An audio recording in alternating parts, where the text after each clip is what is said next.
അല്പസമയം മുൻപാണ് നമ്മളെയൊക്കെ ദുഃഖത്തിലാഴ്ത്തിയ വാർത്ത വന്നത്. വയനാട്ടിൽ കുറുവ ദ്വീപിൽ ഇന്ന് രാവിലെ കാട്ടാന ആക്രമണത്തിൽ പരുക്കേറ്റ പോൾ എന്ന വനംവകുപ്പ് താത്കാലിക ഉദ്യോഗസ്ഥൻ മരണമടഞ്ഞു എന്നത്. ആനയുടെ ചവിട്ടേറ്റത് ഇന്ന് രാവിലെയാണ്. അതിനുശേഷം അദ്ദേഹത്തെ മാനന്തവാടി മെഡിക്കൽ കോളേജിലേക്ക് മാറ്റിയിരുന്നു. പിന്നീട് ഗുരുതരമായ പരുക്കേറ്റിട്ടുണ്ട്, ആന്തരിക രക്തസ്രാവമുണ്ട് എന്നൊക്കെയുള്ളത് വ്യക്തമായ സാഹചര്യത്തിൽ അദ്ദേഹത്തെ കോഴിക്കോട് മെഡിക്കൽ കോളേജിൽ എത്തിച്ചെങ്കിലും ജീവൻ രക്ഷിക്കാൻ കഴിഞ്ഞില്ല എന്നതാണ്.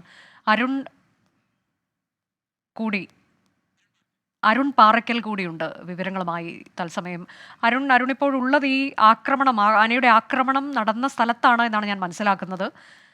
അവിടെ ആരെങ്കിലും ഉണ്ടോ ഇതേപ്പറ്റിയൊക്കെ സംസാരിക്കാൻ? അവിടുത്തെ എത്രത്തോളം രൂക്ഷമാണ് വന്യമൃഗശല്യം എന്നതൊക്കെ പറയാൻ?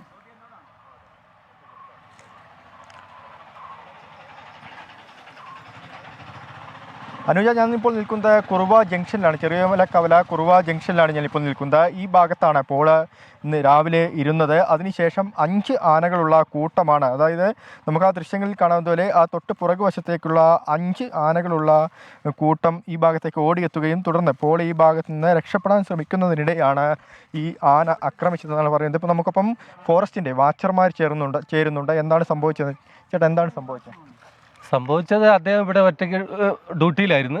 ഡ്യൂട്ടി ടൈമിന് പിന്നെ ആന ഇവിടെ അടുത്തെത്തിയ വിവരം കാണുന്നില്ല. അപ്പോൾ ആനനെ കണ്ട് രക്ഷപ്പെടാൻ സമയത്താണ് ആന പുറകെ പോയി ആക്രമിച്ചത്. എത്ര ആനകൾ ഉണ്ടായിരുന്നു? ആന കൂട്ടമാണോ? അത് കൂട്ടമാണ്, അതിൽ 5 എണ്ണം ഉണ്ട്. സാധാരണഗതിയിൽ ഇങ്ങനെയുള്ള സംഭവങ്ങൾ, അതായത് ഈ വന്യമൃഗശല്യം ഈ ഭാഗത്ത് സ്വാഭാവികമായിട്ടുണ്ട്.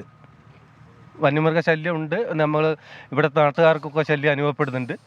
അപ്പോൾ അത് പിന്നെ നാട്ടുകാരതിന് മുൻകരുതലോടെ ശ്രദ്ധാപൂർവം എല്ലാവരും പോകുന്നതുകൊണ്ട് അങ്ങനെ ഒരു അപകടം വന്നിട്ടില്ല.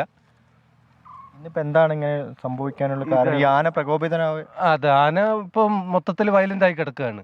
ആന കാണുമ്പോൾ തന്നെ നമ്മൾ ആളെ കാണുമ്പോൾ പെട്ടെന്ന് ഓടി വരുന്നുണ്ട്. കാലാവസ്ഥയുടെ ഒരു പ്രശ്നമാണ്, എന്താണെന്നൊന്നും അറിയില്ല. അത് അനുജ, ഇതാണ് ഇപ്പോൾ ഫോറസ്റ്റിൻ്റെ വനംവകുപ്പ് വാച്ചർമാരാണ് നമുക്കൊപ്പം സംസാരിച്ചത്. ഈ പ്രദേശത്താണ്, ഈ ദൃശ്യങ്ങളിൽ കാണുന്ന ഈ പ്രദേശത്താണ് ഇന്ന് രാവിലെ അപകടമുണ്ടായത്. ആ മരത്തിൻ്റെ ചുവട്ടിലാണ് ഈ പോളിനെ ആന ആക്രമിച്ചത് എന്നാണ് ഈ വാച്ചർമാർ, നേരത്തെ നമ്മോട് സംസാരിച്ച വാച്ചർമാർ പറഞ്ഞത്. എന്തായാലും ദാരുണമായ സംഭവമാണ്. നാട്ടുകാരൊന്നാകെ ഭീതിയിലാണ്. ഇവിടെ സാധാരണഗതിയിൽ ഇത്തരത്തിൽ വന്യമൃഗങ്ങളൊക്കെ വരുന്ന സമയമാണ്. പക്ഷേ ഇന്ന് ഈ ആന പെട്ടെന്ന് പ്രകോപിതനാവുകയായിരുന്നു. മാത്രമല്ല, ഇപ്പോൾ തുടർച്ചയായ ദിവസങ്ങളിൽ ആനകൾ കൂട്ടത്തോടെ എത്തുകയും ഇത്തരത്തിൽ പ്രകോപനപരമായി ആളുകളോട് പെരുമാറുന്നു എന്നുമാണ് സൂചിപ്പിക്കുന്നത്. അനുജ, അരുൺ, ഈ മേഖലയിൽ ജനങ്ങളൊക്കെ ഉള്ള ഇടമാണോ? അവിടെ ജനവാസ മേഖല എന്ന് പറയാൻ കഴിയുമോ ഈ പ്രദേശത്തെ?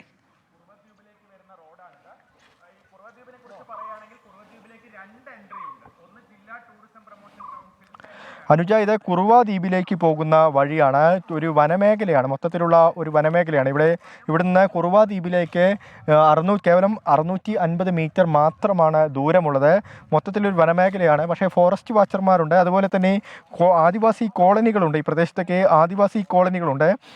വലിയ തിരക്കുള്ള കവലയൊന്നുമല്ല, പക്ഷേ ചെറിയൊരു കവലയാണ്. ആദിവാസി കോളനികൾ, ഈ വനത്തോട് ചേർന്ന് ആദിവാസി കോളനികളുണ്ട്.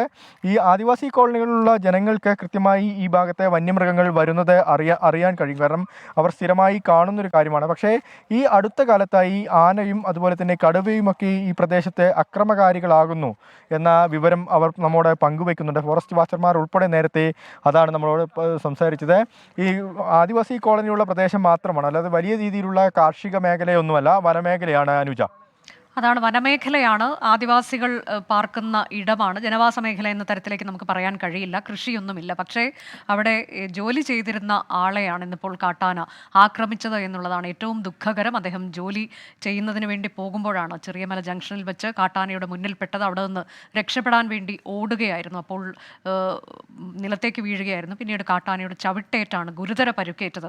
ആന്തരിക രക്തസ്രാവം ഉണ്ടാകുന്നു. നട്ടെല്ലിനും വാരിയെല്ലിനും അദ്ദേഹത്തിന് ഗുരുതരമായി പരുക്കേറ്റു. 2 ആശുപത്രികളിലേക്ക് അദ്ദേഹത്തിന് ചികിത്സയ്ക്ക് എത്തിക്കുന്നു. എന്നാൽ കോഴിക്കോട് മെഡിക്കൽ കോളേജ് ആശുപത്രിയിൽ അദ്ദേഹത്തിന്റെ മരണം സ്ഥിരീകരിക്കുകയായിരുന്നു. ഏതായാലും ജനങ്ങൾ വലിയ പ്രതിഷേധത്തിലാണ്. സർക്കാരിന്റെ ഒരു അടിയന്തര ഇടപെടൽ വേണം ഈ വിഷയത്തിലൊക്കെ എന്നുള്ളത് ഇന്ന് കോടതി വ്യക്തമാക്കുകയും ചെയ്തതാണ്. നാളെ വയനാട്ടിൽ UDF ഹർത്താലും നടക്കും.